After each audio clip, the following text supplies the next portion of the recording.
দেখতে পাচ্ছেন যে পুলিশের সাথে কিন্তু এক প্রকার ধস্তাধস্তি হচ্ছে এবং তারা কিন্তু পুলিশের বাধা উপেক্ষা করেই কিন্তু তারা ছুটে যাচ্ছেন।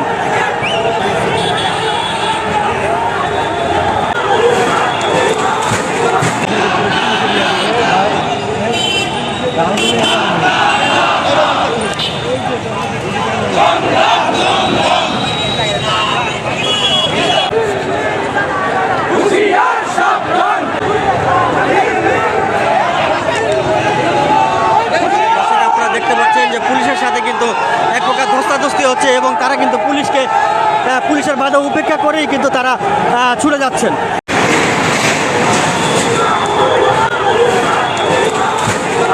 আপনারা দেখেছেন এই ক্যাডির বাজ ক্যাডির চোর ফুটেজ করে নরেন্দ্র মোদী গতকালকে আমাদের 16 ডিসেম্বরকে তাদের বিজেতার ঘোষণা করেছে। আমরা স্পষ্ট বলতে চাই, মোদী তুমি সাবধান হয়ে যাও, সাবধান হয়ে যাও। নরেন্দ্র মোদী